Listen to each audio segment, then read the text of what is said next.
In February of this year, researchers at an Australian biotech company called Cortical Labs demonstrated something that most people in the computing world didn't think was possible yet. They took 200,000 living human neurons, grown from stem cells sitting in a nutrient bath on top of a silicon chip, and got them to play Doom. Not a simulation and not a simplified version, the actual 1993 first-person shooter. In real time, with the neurons receiving visual input as electrical signals and firing back commands that control the player character. This is what we're going to be talking about today. Hi, I'm Devansh and this is Voltage Drop, a podcast about the innovations happening at the frontier of electrical engineering, chip design, and computation. Every episode we dig into one thing that's pushing the boundaries of what hardware and computing can actually do. So let's get right into it. So before we get into the science, a bit of context on who I am and why I started this. I'm a sophomore in high school based in California. I compete in robotics competitions of VEX and FRC. I build software projects, one of them being an app called Civic Pulse, which is on the App Store. And the area I keep coming back to is hardware, chip design. The question of what's actually possible at the silicon level when you're trying to build something computationally efficient. That's the thread behind Voltage Drop. I want a place to dig into the innovations that don't always make the mainstream tech news cycle, but that matter for where computation is actually heading, whether it's chip architecture, materials, novel computing paradigms, or in this case, biology.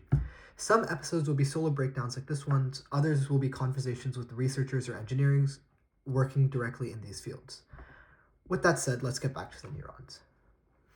So, Cortical Labs is a biotech startup founded in Melbourne in 2019. Their core premise is this. The entire neuromorphic computing field has spent decades trying to build silicon chips that approximate how the brain works.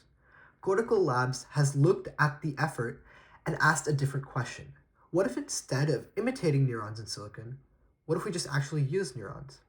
Their product is called CL1, which they describe as the world's first code-deployable biological computer. Physically, here's what it is. There's a chip called a multi-electrode array, a dense grid of electrodes, and living human neurons are grown directly on its surface, around 200,000 of them per unit, which are derived from donor stem cells kept alive in a nutrient bath. Each unit can sustain the neural culture for up to 6 months.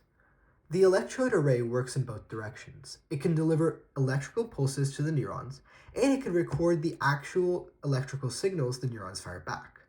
So that's a bi-directional communication, and it's the core of the whole system.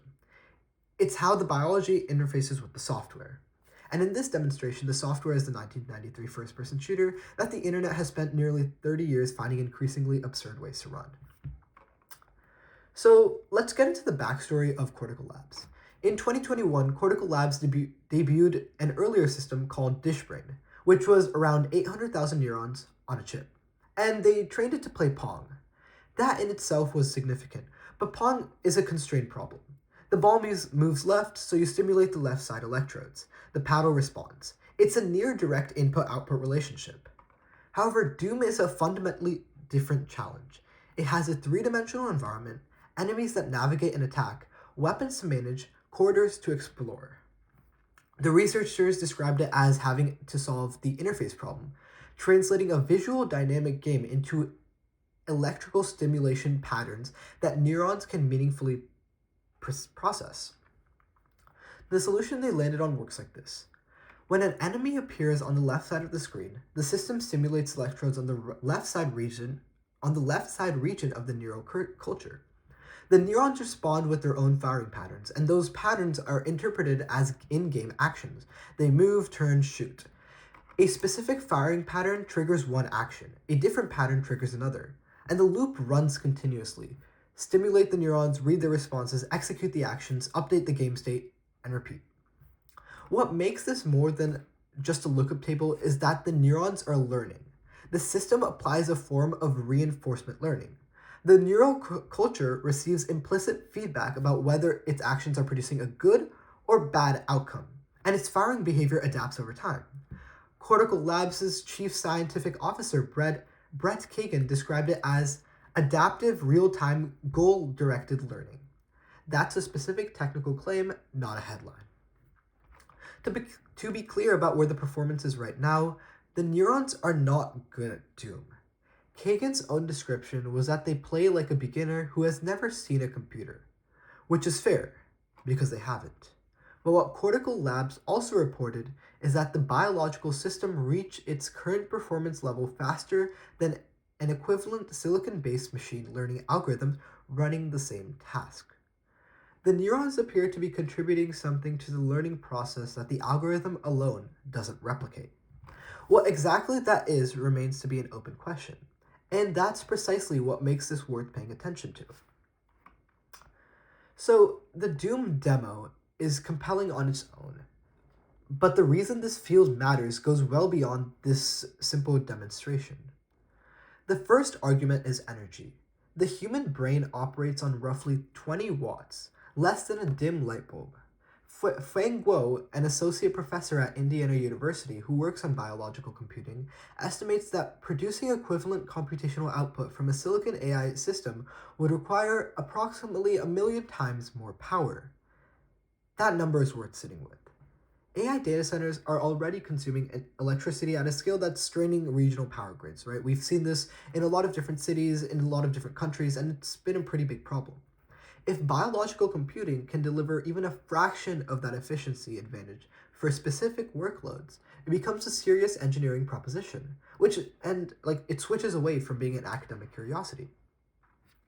Cortical Labs says that each CO1 unit consumes less power than a handheld calculator.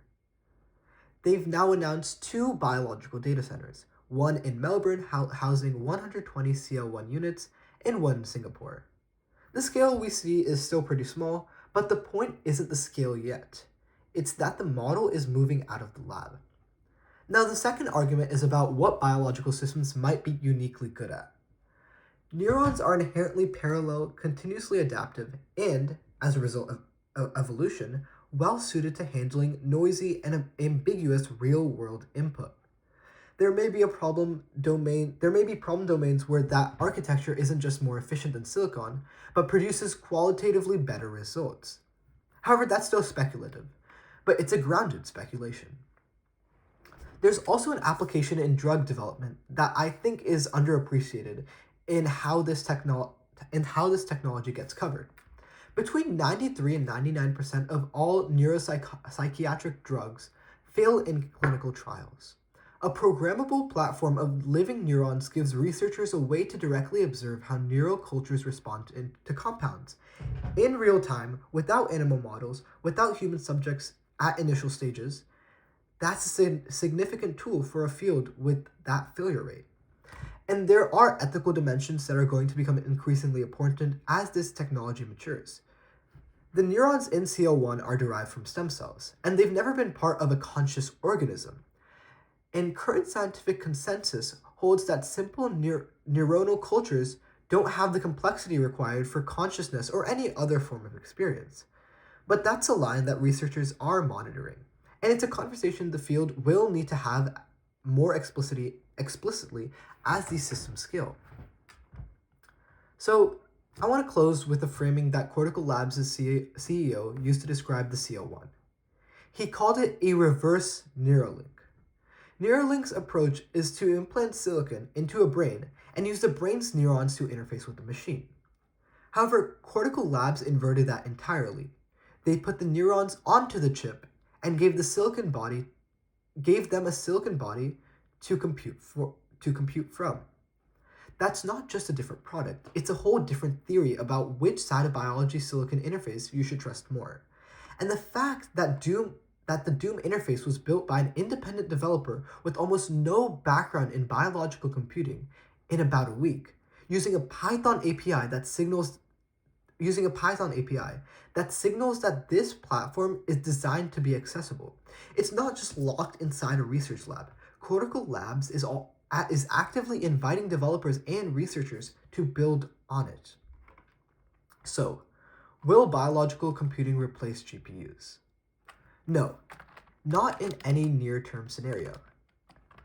But as a specialized tool for energy-constrained applications, for problems that require continuous adaptation, for research contexts where you need to live in a neural substrate, where you need a live neural substrate, It's a serious option that's closer to deployment than most people realize.